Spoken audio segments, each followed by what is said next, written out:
Red Room. 6 million stories in the streets.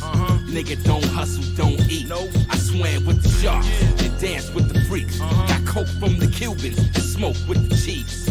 Repeat. Live on stage, the sound. Orlando! So, is they ready? Yes! The sound. Orlando! You know?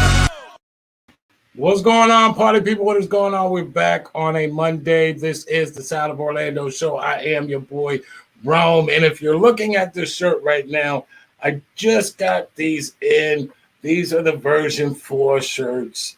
I made very little copies of it. As soon as I pulled it out, wifey was like, yo, that shit is dope.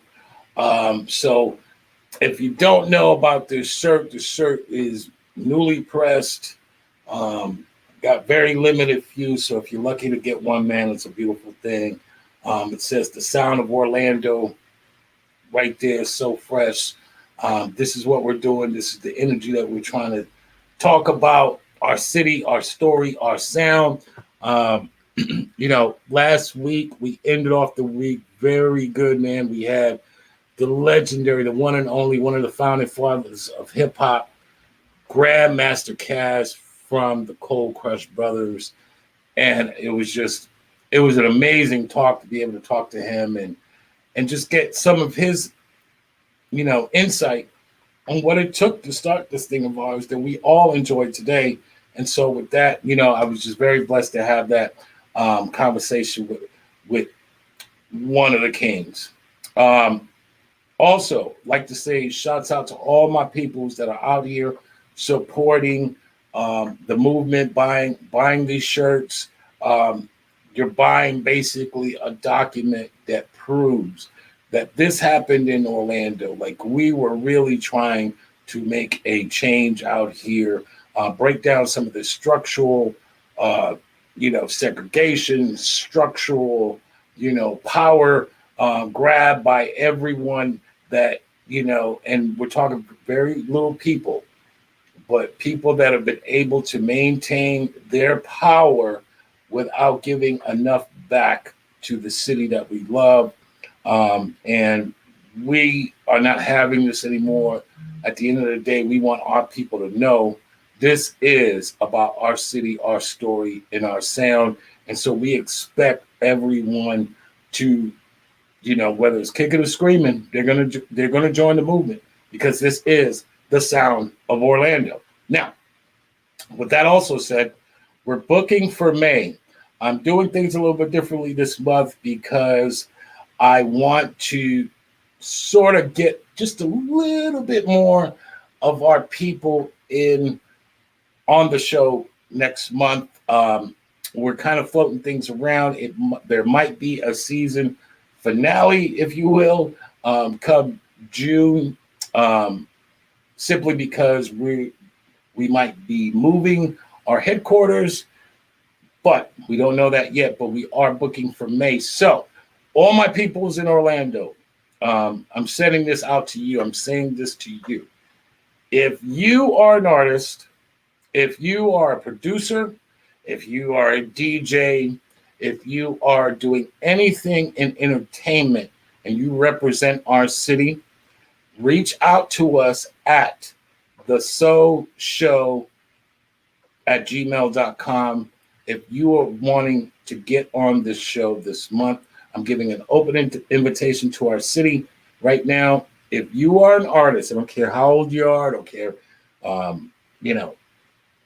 what's your job. If you're an engineer, if you're a producer, if you're a film guy, if you're, in the news media, we want you on the show because you represent our city, our story, and our sound.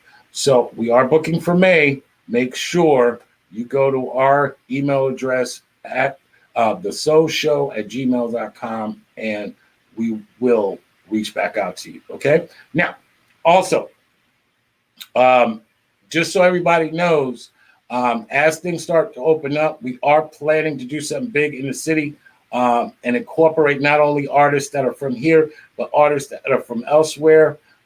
We don't know the location right as of yet or the time, but we are taking the Soul Show on the road, hopefully in June, July, or somewhere around there. If you are interested in joining the movement and wanting to be a part of what we're doing, please reach out to us once again at the Soul Show at gmail.com.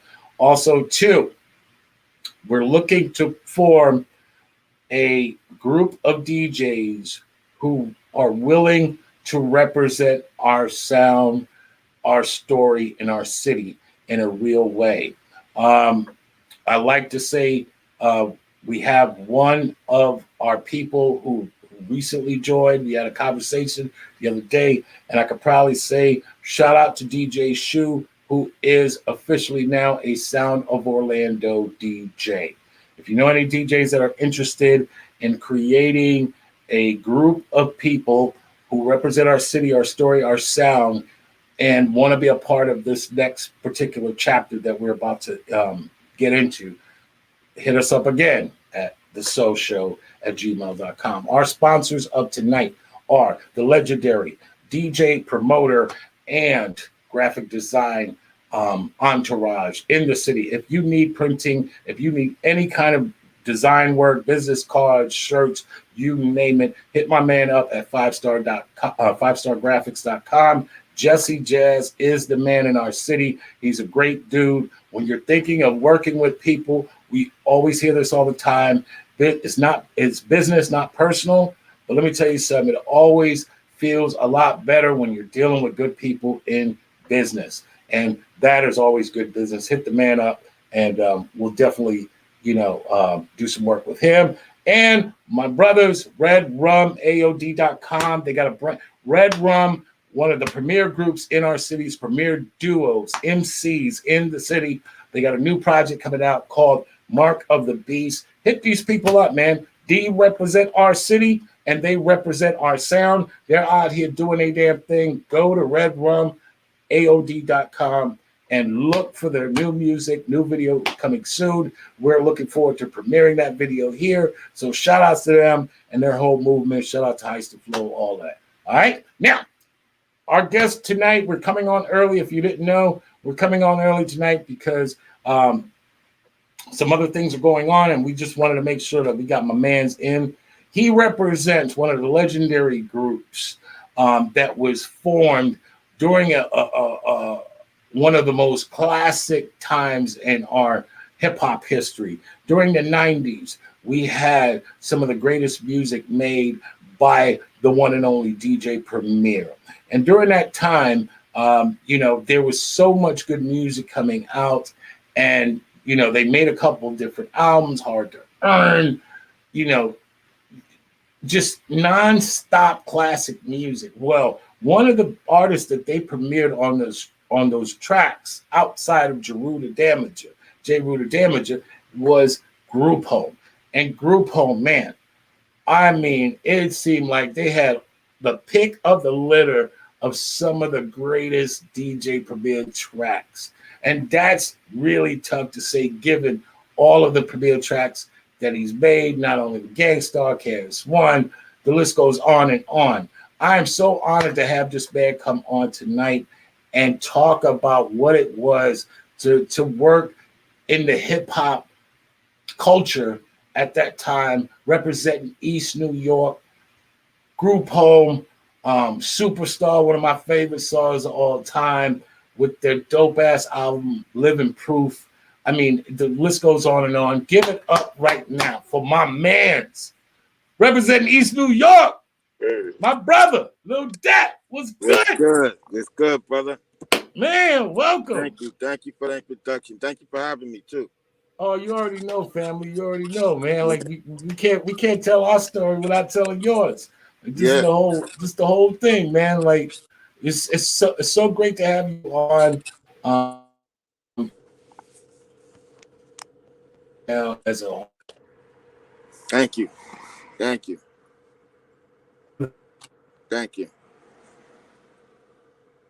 You hear me? You got me, big bro? Yo, you there, brother? There you Yeah, are. I'm here. All right, cool. Yeah, it's good to reflect on some of the things that went on during that early period, during the 90s, because it was just a great time for hip hop.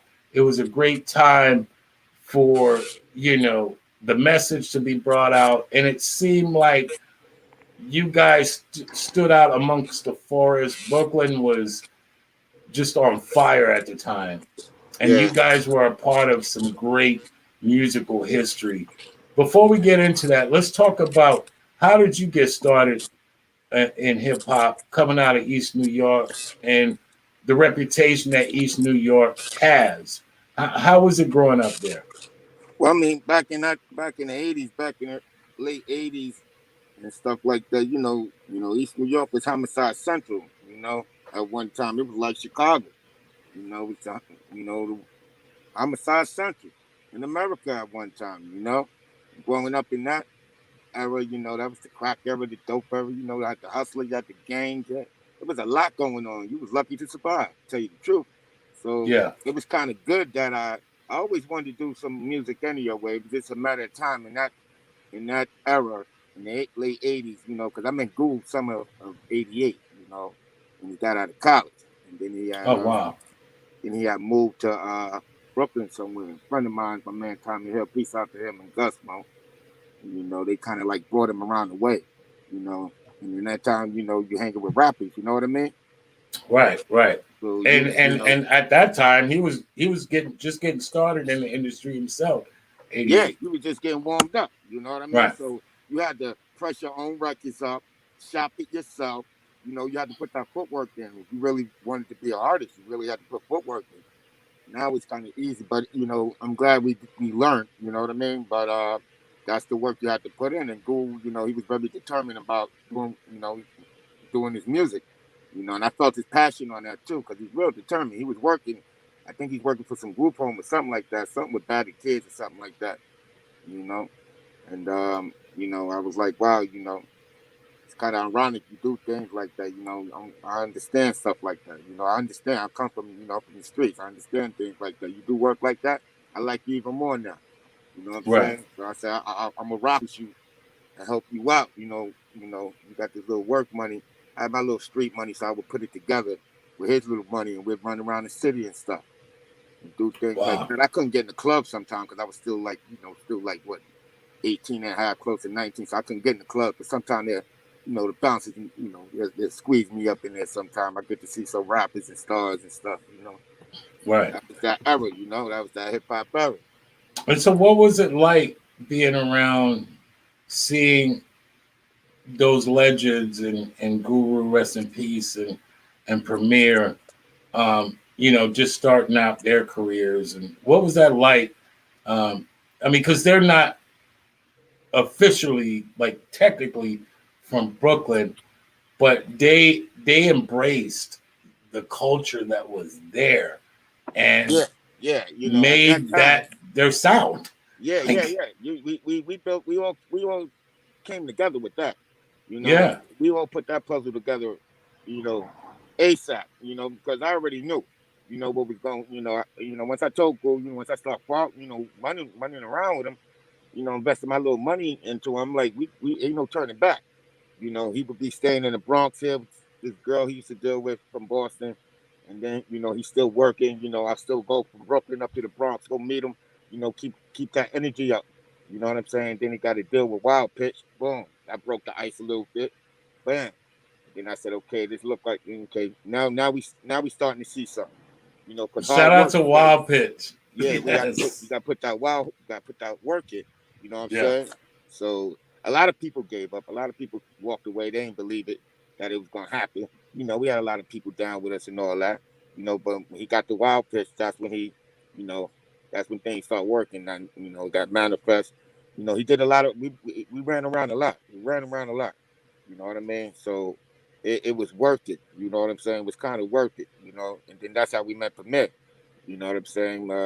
Ghoul had to do a show, and I think he went to Mark the 45 King to do something, and I went with him one time. A couple of times I probably went with him, but I know he had to do a show, We was looking, and at that time you send your demos into the record label, and it'd be a box where you put all the demos and stuff in there. So we going through the demo box, and then he was listening. We heard Premiere, we heard the cuts and all that. We kept on rewinding and listening, and then he was like, "Yo, he's good." Huh? I was like, "Yeah, yeah." He said, "He's nice." I said, "Call him." We called him right there from Wild Pitch Records. He called him on the phone because he had his information on the tape box. In the box, back then it was tape. He said, "And and shit, and yeah." And then That's crazy. Then we all came together. Premier came to New York. Boom. Wu was already out here. See, Boston ain't too far from New York. Boston only like 4 hours. I used to hang out there in Boston, so I already knew about going in and out of town. That's close. So Boston to me, Right. that's right there. I can still consider that like being in New York or something. Right.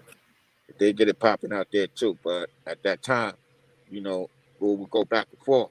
And stuff, go to bombs, I'll come back, man. Bye. We meet up, we run around again, same routine. And then run around. So you guys, he signs the Wild Pitch. The crew is coming together. Yeah. Talk about what that was like for that first album, and hearing that. I mean, you were one of the few people that probably heard it the first time. What was that like? I was there from day one, when it came to that, with this gang, with Guru and all that, I used to mess with Guru's side. I was more, I was like his little brother at that time, Right. So I'd be more dealing with him. I didn't really deal with too much, he already knew. Like when I came with Group Home, I came up with Group Home. I already had that emotion when I came up with Group Home. And things like these are things we used to talk about, away from everybody. They didn't even know, Oh wow. Yes. Talk about that, brother. Yeah, so that first album drops, which was obviously what, my first album? Like, okay. That first album dropped, and then it seemed like everything kind of just went like full blown to another level after that, just to get a rep. Yeah. Just to get a rep. Yeah. That first album, that's when everybody really believed now, because now they got a better deal now. So it went from Wild Pitch. Now now they really like on a major label now. Like they had a better deal, So, he had just to get a rep. Me and him and I think J. Rule. I think he was in the studio with it, but I think and we helped Guru write the song just to get a rep. Recite some work, because you're not really from New York like that. So we had, we talking about a song like that. So, you want to be straight and direct, because you're gonna attract these type of people. So right, a song about that, let them know you're aware of these things, if not have people who been through it or something in that nature. So I can help you out. I'll dictate some words. Boom, boom, boom. You smart already. Boom, boom, boom. Bam. And now you got. That's why I was the star of the video. Wow. Yes. I mean, what a great song just in general. And it's funny how even though that came out back then, that's still going on. That was a great album. And then the follow-up, and then the follow-up was just, it was just like I said, it just kept increasing and increasing. Yeah, it kept getting better and better and better. And Premier obviously was completely out of his mind. But walk us through Speak Your Clout. Walk us through that. Because I still, to this day, have never heard a song like that. Like, I've never heard, it sounded like a cipher, but it was a song. It sounded like an orchestral, like, composition. Premier and them came up with that. That was a good idea. I think they came up with that idea, because I thought we always going to be on one track. But right. We came up, it was an idea that came up. We all talked about that. And that's how that came about. We was all in the studio with Speak Your Clout. So he did J. Ruby, then he did my beat, and then he did Guru beat, and then we just put that all on one. That was just like a crew introduction, more or less, a crew introduction. Basically, lining us up for our solo project. Right. That's what we was doing anyway. That was the plan anyway. There's always a plan, you know.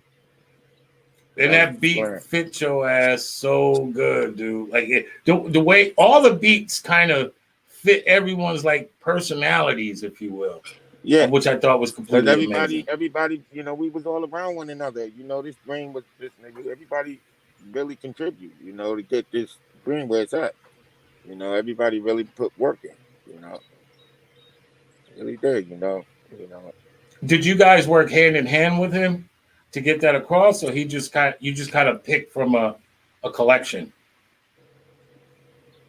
What do you mean? Did you guys work together like to pick those beats out, or did he kind of hand select them for you, or how did that selection come out? I don't know, man. We just already had it planned out already. Kinda. It was just all not. It was just waiting on everybody's turn. You know. After they were done doing what they were doing, then our plan came. Then J. Wu plan came. And after that, our plan. You know. So we already had it planned. It was just timing. Dope, dope. Talk about that first single and what that meant for Group Home, or what would become Group Home, and what was Oh yeah, that? superstar. Talk. Because this what we did, right? We said, okay, after we touring and all that, we already making the buzz. We already went on tour with Gangsta. Already, you know, prepared ourselves, you know, as far as setting ourselves up as artists. We came home. We googled us. I said, let's press some records. Get some records, the CDs pressed up. That way we have, you know, we can, you know, give it to the DJs and stuff. That way when you guys are running around, we can be doing us, you know, can be giving, you know. He's like, yeah. So Google pressed up like 1,500 pieces of wax, and we all had some. They will have some. Shook had some, and we put the "Come Clean" track on there. The one Premier did. To test the water, see how everything worked. You know, we put Come Yeah, Clean on there, we put Superstar on there, and we put Big Shook. And we said, now this is where we're gonna see. Now we let the people judge. Whoever get picked up from here, with you know, then boom, they get you know, you're gonna get a deal. right, right. Jay Wu got picked up first. The label picked him up. Some label picked him up.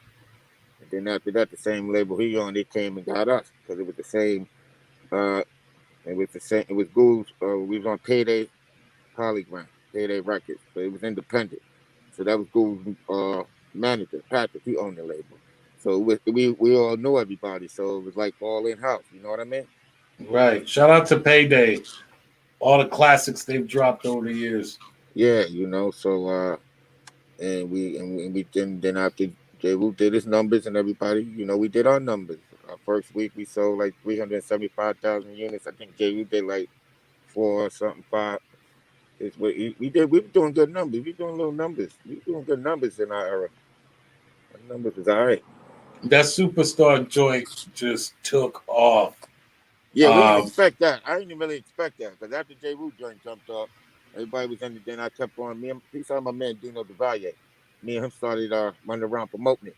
Cause ain't nobody want, you know, they like, oh, it's too like radio friendly, cause you know, we're competing with Come Clean. So I'm like, all right, DJs wasn't really trying to play it like that. So me and my man Dino DeValle was up every night. We hit every radio station. But now me and him are getting mad. Now we get mad like, wow, they don't want to. So we start hitting every underground radio station every night. We'll come home like 4 in the morning, 4 or 5 in the morning.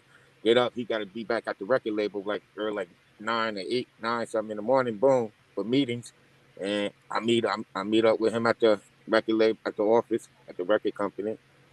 And you know, I go in his A&R office, and then he has a list. These are the DJs we're gonna hit tonight. I get off work this time. We're gonna leave the office and we're gonna hit the all. I was like, all right, good. I bring my little smoky smoke. Boom, we hit the train. Boom, we just kept doing it. Then Barbito and Stretch grabbed it and broke it real quick because it was banging on the streets. We cornered them. We made the DJs I was popping right there. We went to the ones in the street that's popping on the street that niggas ain't paying attention to. So it made them feel like they had something, like they had some new candy. Shout out to Bobito and Stretch.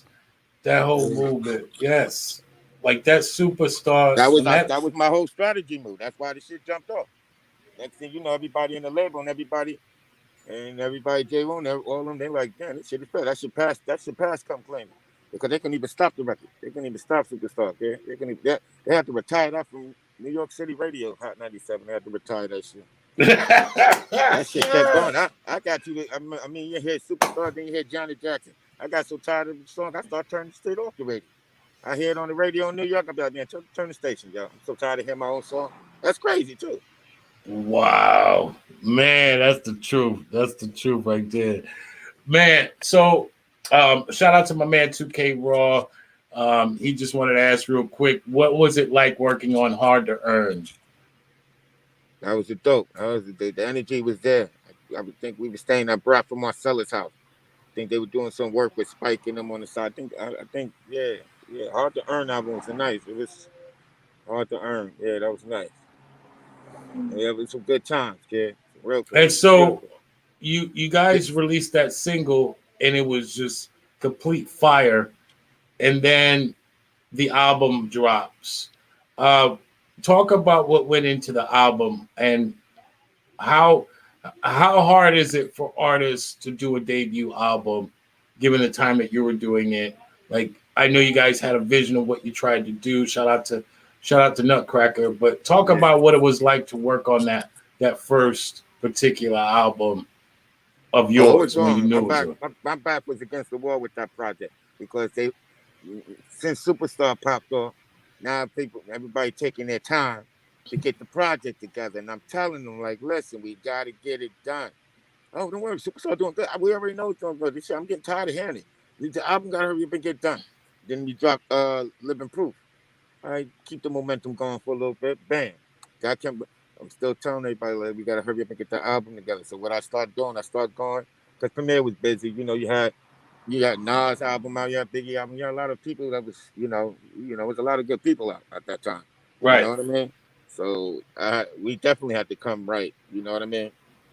You know, so I had to, structure that whole thing out. Well, you did a great job doing that. Yeah, I went while Premier working. I think he's working on Jay. This one album, he's doing a lot of production for people. So what I would do, I'll go get some music. Boom, boom, boom.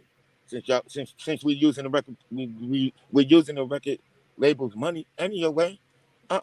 Ain't gonna be using it on that. And plus, if anything, we gotta pay it back. So fuck that. I started getting me some beats. Boom, bring it to the studio. Yo, we have a studio session today. Oh, you're not gonna be here. Boom. If you're not here on time, boom. I have my other engineer nigga up there whopping up some beats, samples, and all that. By the time he get here, we have a plan. Only thing you gotta do is just throw these little drum patterns too. Do this, do that, and then everything. Then he started seeing my vision. That's how you got the Group Home album. Nigga. Dope. That's how you got the Group Home album, kid, because you can't get it like that again. If Dappy Dap ain't there, I'm telling you. You hear that, people? You're going to learn something today. You're going to learn today. Yo, that's awesome, man. Because for a lot of people think things are easy. You know, you got to put, I had to really put some work in. I couldn't depend on Melody because he wasn't on a frame of mind like that. I know my music. I know what I want. Because I always said to myself, listen, the man's doing a lot of work for everybody, a lot of beats for him. If anything happened to him, who we gonna be stuck with to do our production? The label gonna wind up dropping it. Boom. So I'm like, gotta think smart. This is our one chance. I want to be involved with my project. I want to be involved with it. I just don't want niggas to give me some beats and say, yeah, here, rap on it. This sounds good for you. No, I don't like it. How you gonna make me? I don't care what your name is. I'm not. I don't care if you put your stamp on it. I'm not feeling it. I'm not gonna sell my soul just because you got the label give me your money. Nah, I'm not doing it like that. I don't want it, or I just won't do it. Probably go find another group. This Go Sit Your Ass Down Somewhere moment has been brought to you by my brother, the God, Little Dap, with some truth for your motherfucking ass. He just told everyone straight up, we ain't trying to sell our soul for nothing. We got a plan, we got a vision, and this is what we're doing. Did you believe? Right. Did you anticipate that album doing what it did and just going across the globe the way it did as a work of art, if you will? It was a work of art. Yeah. I knew it was gonna. Once I seen the work we were putting in and running around, and all the running around I was doing, I knew it was gonna pay off. Once I seen Superstar jump off and it couldn't, and then Living Proof did his thing, and then when the album came, it did its thing because it was all timing. It was all timing. Because everybody was rushing, everybody trying to keep above the Joneses, rushing their project, throwing it up, boom, boom, boom, boom, boom, trying to get these numbers and sales and stuff. I said, nah, let's just ride. Just let it ride. Move like water, move like water. And it's going to get across. It's going to get everywhere. Move like water. Everybody trying What to. studio did you do this album at? Well, I did the album out? Yeah, what studio? What was the name of the studio? D&D. D&D. D&D studio. I recorded it there. Peace out to Dave and Doug. But yeah, we did it over there with them niggas. Man, this is history, people. He's telling you the facts. So, you and Nutcracker, obviously, the album's doing great. You guys start to get on tours. What was that like, getting out on the road and promoting the songs? Well, I went on the road first. Nutcracker didn't come until later, like when we start with the Group Home album and stuff like that.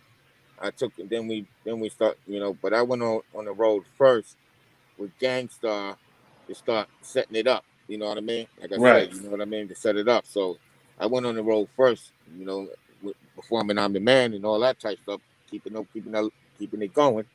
And we went on the Digital Underground tour. And I think with R.I.P.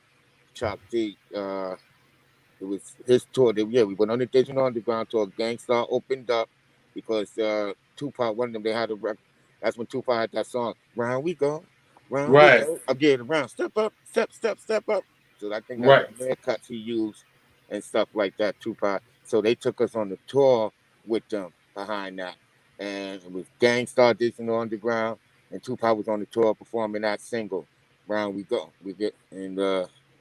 That was a ill experience. That was a very ill experience. Rest in peace, Shock G. Yeah, and Tupac, man. That was my ill experience with them, on that tour. That was a good tour. It taught me a lot, I mean, me and even Tupac was about to fight at one time. Because he got mad because he had this rule when we on tour, we don't smoke outside the crew. I don't care who you are. That was our rule. We don't smoke outside the crew. I don't know where your mouth is, nigga. So boom, that was our rule. And we didn't do, so we in the cycle, we in our little cipher. Me, Goo, my man Gordon, Premier, all of us, we stand there. We're about to do sound check. We got sound check. So we smoking. And I passed the blunt to Gordon and I skipped Tupac. And he's like, oh, y'all skipping the cipher? And I told him, I turned to him, I said, yo, we don't smoke outside the crew, guy. And he's like, word, shorty. And me back then, I had the Napoleon syndrome anyway, so I was already on my gold shit anyway, because I don't like big niggas around me anyway. So I'm like, what? So I was like, what? And then Goog's like, yo, chill, just chill. We only talk. I was like, all right, whatever. So then come to find out, we all staying in the same hotel. Tupac, Shot 3, all of us, and me and this nigga on the same floor. So now the nigga come knocking on my door, knocking on my door. I'm opening up my door. I don't see nobody. I say, who the fuck is doing it? So I called Goo. I said, yo, what's up with this dude, yo? He keep knocking on my door thing. He said, yo, just tell her. I'm about to come to your room. I said, all right. Next thing I know, I caught the nigga. He knocked. I opened the door real quick. He had a blunt in his hand. He said, what's up? You want to smoke? I said, man. Yo, come in here, yo. Talk to me, man. Come in my room, yo. All this fucking with me shit. I ain't with that shit, nigga. I'm broke. I ain't really with all that shit. I'm out of town. I'm on the road. I'm in a different state right now. So, he came in my room. We start chilling. And he see my little outfit. I always cut my outfits out, like what I'm wearing on stage. Me and Goo, we have our little matching outfits with our jewelry. That's how we gonna look. I with the lights. So so he came in my room. He see my little outfit laid out, my jewelry. He's like, yo, you some little fly dude. He's like, yo, stay like that. You some fly ass nigga. I said, yeah. I'm just still trying to fill him out because I'm like, this nigga been stalking me, man, fucking with me. Like, what's up with this dude? And then before you know, we Google lent us I think he had a rental. We always get a rental while we on tour. So we went to Mr. Magic, some shit in Atlanta. And Tupac, he was the man still, he got that single out. Bitches going crazy. We drinking Moet, and I told him I don't drink like that. when I'm on the road. You know, I have my little rules because I'll be watching. That's my job. I'm getting paid for it. Right. I don't drink like that. He's like, come on, Shorty, you got to chill with me. We gonna have it. We gonna chill. So the nigga give me this Moet bottle, so I'm up here drinking it with the nigga. Boom, boom. Next thing I know, my stomach started acting all stupid and shit. I was about to pass out on the dance floor. He jumping around, dancing, putting these shorties and stuff on. I'm like, yo, I'm about to throw up, man. He's like, oh, come on, man, Shorty, I know you can't. I said, man, I'm about to throw up. He said, so he walked with me to the table, made sure I got to the table. And my man Sugar Bear was there. So Sugar, I told Sugar, I said, yo, man, he got me fucked up. Yo, take me to the car, yo. So Sugar Bear, make a long story short, Sugar Bear and Tupac carried me to the car when I was drunk, and I could hear Tupac saying, damn, Sugar, I can't believe you can't drink. And Sugar was telling me he has a small body. He can't drink all right. And that's my memory of Tupac. Then we drove back, all three of us drove back to the hotel. That's And they carried me back to my room and shit, because I was twit. That nigga got me drunk off of Moet, and I don't even drink like that back then. rest in peace, Tupac Shakur, man. That's a dope ass story, man. That's my experience. Yeah, I got one with and those. he was a great person for that. Like at the end of the day, because you know a lot of people ain't He comfortable in studied their me because own he see the skin. way I was moving. I'd be moving by myself. Right, I wasn't a talker like that. I don't, if I ain't say nothing, don't say nothing to me. You know what I'm saying? So I was on that. I'm here to get my dreams going on. I'm on the right, tour. I'm around these rappers. I ain't letting nothing mess this up. right. But man, he was a crazy dude. He was the energy, man. He Yeah, was he was he was empty. At the end of the tour, we became the best friends. We had mad. We go out, meet him, go. So, we used to have mad fun. That's why I love. That's one tour I'll never forget. man. And so, like you said, you waited for Nutcracker to join the tour. What was it like working with Nutcracker, Malachi? I mean, Mel is good. Mel's been around ever since, when we met because Guru used to live on his block. Him and Premier, they used to live on his block and shit. Yeah, So, they used to, Mel used to live right around the corner, so he used to always come around. One day Guru called me, he's at work, and he's like, yo, I need you to meet me at my house. I said, why? And he said, yo, this kid keeps coming by my house, sitting by my door. I'm like, tell him to leave. He said, I don't know. I think something wrong with him or something, man. I need you to meet me by my house.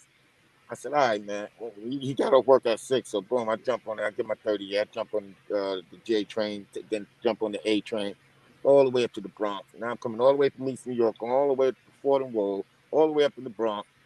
Got my motherfucking pistol on my hip. I'm like, I can't believe it. The Bronx, they hang in front of all the buildings and stuff, so I'm like, I probably got to walk past a bunch of niggas. Probably somebody might say something slick. Because our swag is different from the Bronx, Brooklyn swag. They're not from up there. They're from Brooklyn. Either they right, know, so, sometimes Bronx niggas, they get a little leery and think a Brooklyn nigga up there trying to do something. But a nigga just coming up there to see somebody. right. But it was like one of those type of things. So I'm like, I got to go all the way up there. So I get up there. Same, like I said, get off the train. Like I said, niggas from the building, boom, boom, boom. I cock my shit, case of niggas boom. I walk straight to Google House. I get up there.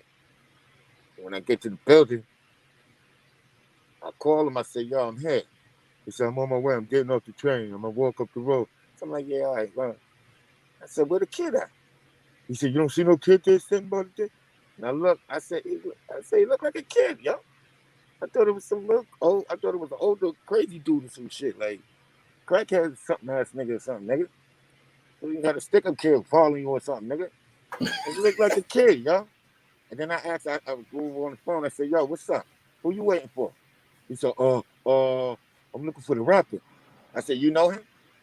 He said, no, I just see him on my block. I seen his video, and I seen he live in this building over here.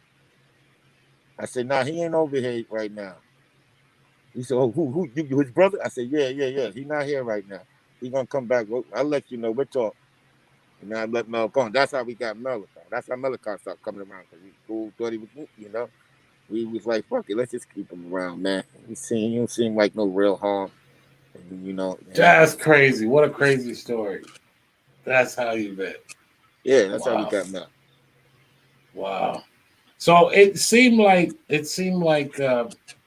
you know you guys had a great contrast of styles. Um, it seems you were more lyrical. It seems he was more carefree. Yeah, His style seemed more like a freestyle, if you will, like nothing was ever written. yeah. But Melly think he just Melly. He's a big part of the group. We think we just let Mel be Mel. You right, know. and he had a great energy that was a Yeah, contrast to yeah. what you People were was doing. like, a lot of people, a lot of artists used to tell me to get rid of them, boom, boom, and all that. I'm like, nah, man. Nigga been around me ever since nigga 13. So I'm like, keep them around. Even though we the ones who really keep the group home thing up, but we give them something to always love to. We keep them around. Fuck it, he been around. I don't care what people say. He's whack. Just keep them around, man. Well, I don't necessarily view it as he was whack. He Yeah, just that's what had I a used to hear back then. I used to yeah. hate that. I used to hate it so much. I'd be like, man, I'm still doing music with the kid, man. I just thought it was a great contrast because a lot of people think you put white on white, you can tell the difference. I mean, a lot of times you need that contrast to be able to appreciate the whole entire picture, you know, Exactly. and he offered that. It was just like I said, it was like a work of art because Exactly. you had all of these different styles, including the music, to make one song, and it just, I mean, that'll never happen again. That's a one on one. Yeah, yeah. That's one thing because you had all leaders there, no followers, no followers. Everybody their own man, no followers. Right, What do you bring to the table? What do you offer to bring to the table? right. And you could tell like just by talking to you could tell some of the things that you were saying. Your focus and your outlook on the business was different than his. You Yeah, could tell that musically. You could tell that, just like I said, just by carrying a conversation with you, that you were more the brains of the outfit, no pun intended. You just had this kind of drive for you, that yeah, was built into you. And as yeah, I'm yeah, talking yeah. to you now, I can now it all makes sense. It all Yeah, comes yeah, this together. is all natural. This is a natural thing. It Right, just had, like I said, it just matter of time and prayer. You know what I mean? right, Prayer do a lot. You know what I mean? Having patience. That's what got right, everything. That's what got gangsta. All of us where we at. Patience and time and right. prayer. Now, how hard was it to keep the collective core together? Because one of the hardest things in life sometimes, just, I mean, even without the entertainment industry, is keeping family together, is keeping the crew together. Um, how hard was it to just kind of manage the normal shit that goes on, and then plus any extra shit that's added to it? When you put money involved, that makes people feel all kind of different ways. What was it like from your point of view, um, maintaining you guys' unity? Because we were able to see a lot of it. To your point, the Big Shugs, the Freddie Foxes was always there. Just it just seemed like you guys ran a very kind of tight ship. Um, Yeah, well, to make a long story short, after that, once everybody got their career, started doing what they had to do, you know, people, do other things, right, and a lot of people strayed away. Some people hung around, money. If they don't see the money coming the way it used to come, you'll see the true people, So it's a lot of that too. Money messes up a lot of things, in this line of work, you know. It do, So me, I just like I said, that's why I got involved with my project the way I did. That way, if anything should ever happen, I know I could take my behind in the studio and produce a nice, beautiful album. right. Um, I like what It you keep just money said there. generating. It keep Let's money generating. Yes. talk about that Gangstar Foundation. For those that don't know what all of that meant, and It was good for the moment. It was good for his time. You know what I mean? It was good for his time. After that I had to worry about group home. So it was good for a time. It was a good run. It was a good piece of cake. gotcha. Now, were you planning? I know on the second album, there wasn't a big premiere presence. Was that Nah, intentional or I just put, timing? oh, because he was busy. He had a lot of things to do. He did one song for us. We paid him to do that. Boom.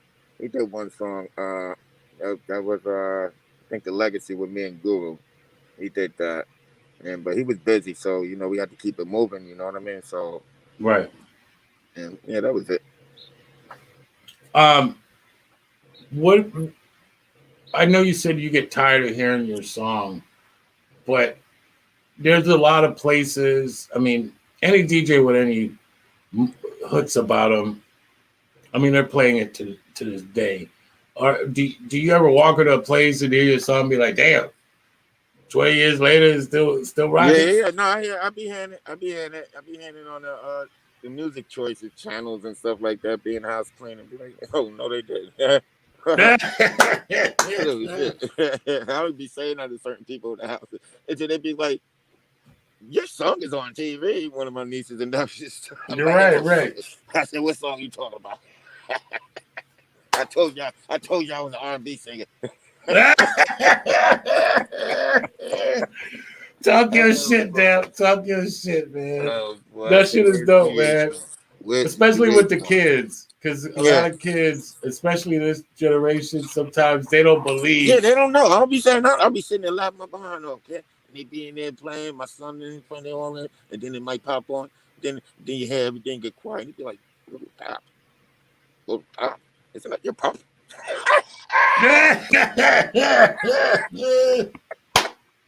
I said, Man, I'll be laughing my ass. I said, boy, this is funny. This new generation is hilarious, boy. oh, you ain't lying, man. Good comedy, good comedy. Um, Now, what happened to Group Home? Did you guys finally decide to go your separate ways and just how did the thing, if it was a thing, how did everything kind of come to a halt, if you will? Well, it never came to the halt. Well, the Google kind of did this one. I'm gonna bring it more to the light a little bit. Okay. Google, I did Tear for the Ghetto, right? The last project. I think I did that 99 do a project. That's the Google had the legacy on it. We did Tear for the Ghetto, right? Right. So Mel was like, he was in and out a lot of, hospitals at that time. In and out. So Google got to the point, he said, this is messing up business and you're doing too much work.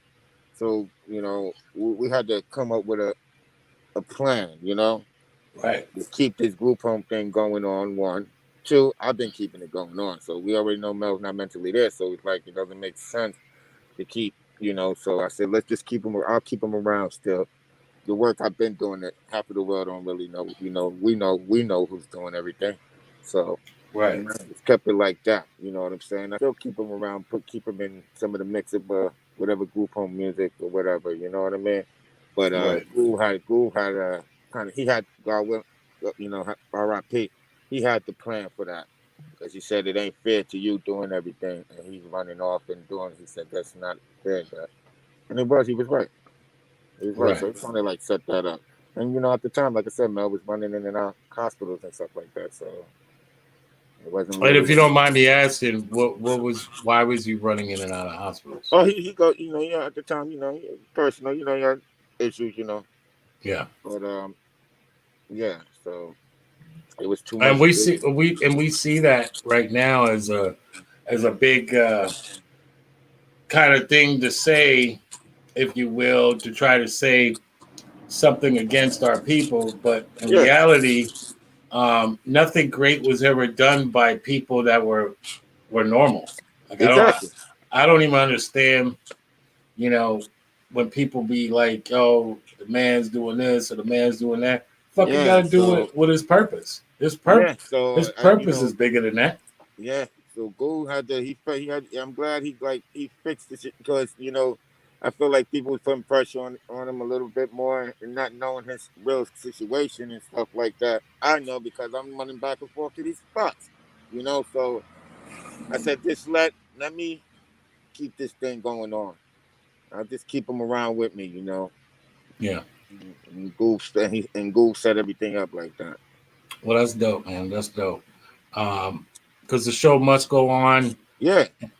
and at the end of the day, you know, it's up to wiser minds that can I'm here. maintain legacy and continue to push the movement Can forward. you hear me? Yeah, yeah. Yeah, I hear you. And we heard that horn too. Can you hear me? Yeah, I got you. I hear you. Yep, yep, yep. Check, check.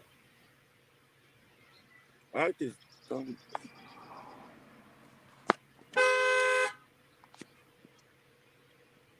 Yep, yep.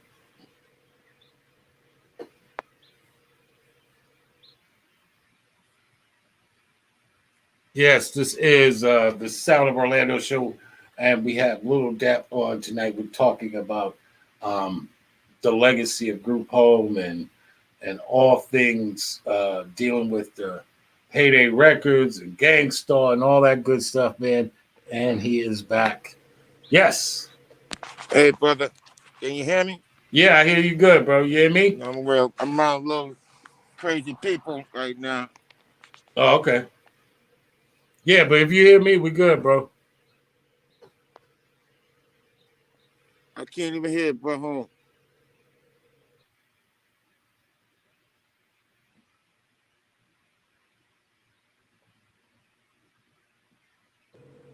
Hello.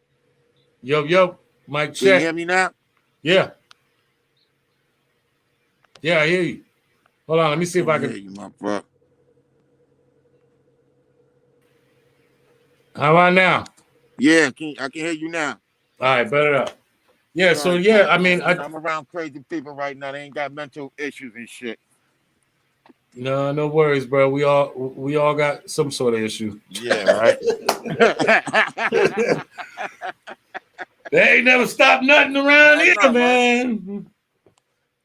But man, I'm so honored to have you on today. How did COVID affect you? As far as it shut down a lot of entertainment. Uh, how how did it affect you? Well, I just tell you the truth. I've been praying, so keep that prayers on, and stay away, because there are a lot of people in my family. They got asthma. They deal with this, So it affected a lot of people. You can't really work and can't really do too many shows. So I wasn't really doing shows like that anyway. But I'm gonna start again, But I feel sorry for the ones who was, really, really relying on shows. It's kind of hard. You know what I mean? Right, right. Like that. So I feel that pain. You know what I mean? But as far as that, I've been staying in the studio. I like being in the studio. I like creating. I like staying in the studio. I probably put out more music than I do shows. Wow. And where can my listeners get any of this new Little Dap Oh, the new material? project. Oh yeah, it's coming Yeah. out under our own label, and you'll definitely see it. It's gonna be released Amazon. Have it. It's gonna be everywhere. All this new Okay. technology now. It's not. I ain't got to run. Nowadays, I don't have to press up no wax and take my behind on the train. Right, right, You can't right. do that no more. All this new technology, they sit home. It's like the Jetsons. I said, oh shit. And we definitely will give you some play out here because we support what you guys are doing. And it's Yes. just like I said, we're one of the few radio stations out here that even plays real hip hop on a consistent basis. So anytime you get that new music, bro, send it my way and we'll rock it. Oh yeah, definitely. I'm gonna send you the EP. I'm doing working on the EP, and I'm working on my I Adapt part 2. So Absolutely. Group Home EP, and I'm working I Adapt part 2. And if you had anything to say to the hip hop community right now, in our city as well as around the world, what would you say and why? Stay super blessed and pray. And that's it. Blessed and prayed up. I mean, that's Stay pretty super much. blessed and pray. That's Yeah, it. Put on your bulletproof vest. man. Keep them prayers up. Stay super blessed and pray. I also have to ask you. Um, you know, I'd be remiss to not ask you, but obviously you see all of these cops out here doing what they want when it comes to our bodies, and shooting us. Got a phone shooting And us. it tells you this in the book of life, these things, in the Quran and all these things. All this, what we saying, a lot of this stuff have to happen. It has to happen before you see the truth. These things gotta happen. You know what I mean? It tells you this in the book of life. That's why you keep prayed up. Yeah. Stay super blessed and keep prayed up. Put your bulletproof vest on. That's through prayer. Because it's on and popping out here. You don't see it. Kids are scared to be police officers nowadays, So it's sad. It's sad, but these are the things. These things have to happen. Like everything we're seeing on this earth, it has to happen, or we won't see it. We ain't gonna see them. These things have to happen. We ain't gonna see no Jesus. I tell you that. This Go Sit Your Ass Down Somewhere moment has been brought to you by the King, the God, Little Dap. We are not playing out here. The man is just talking. He's just talking to you. I hope everybody's listening, man, because we need that right now. We need that we need that conversation. We need to hear those words. We need to hear perspectives from the like. Yes. And we all once we again, got man, in this world. Yeah. We all we got. Everybody want to give people flowers and all this when they ain't here no more.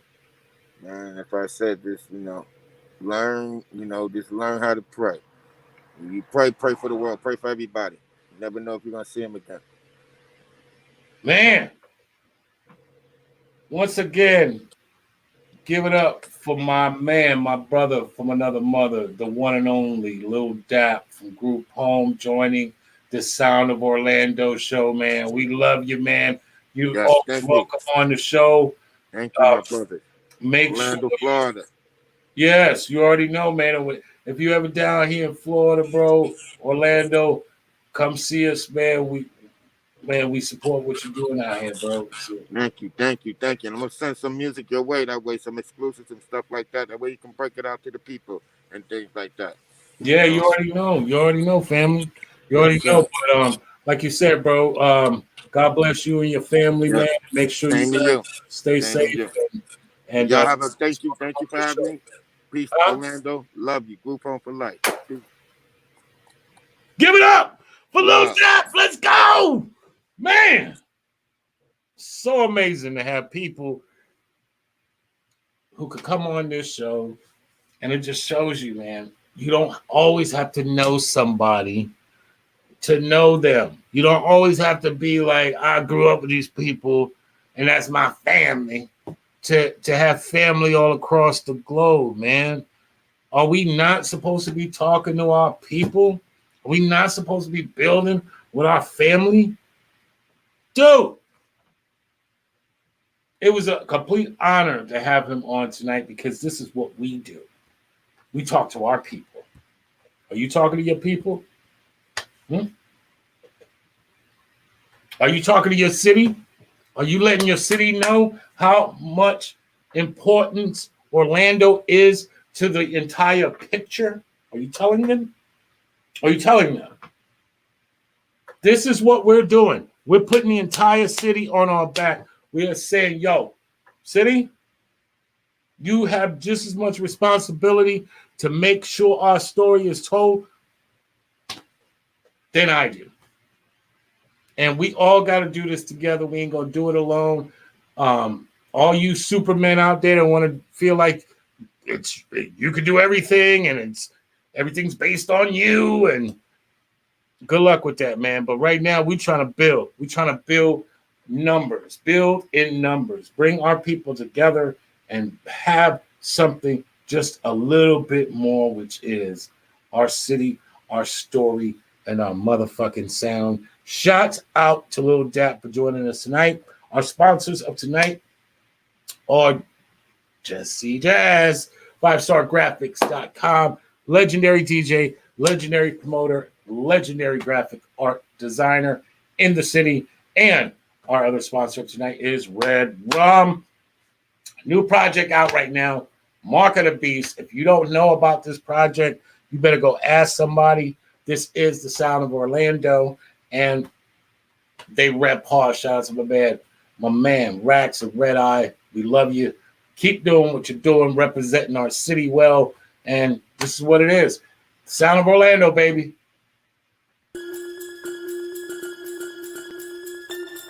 Red Room. 6 million stories in the streets. Nigga don't hustle, don't eat. I swam with the sharks and danced with the freaks. Got coke from the Cubans and smoke with the chiefs. Repeat. Live on stage, the sound. Orlando. So, is they ready? Yes. The sound.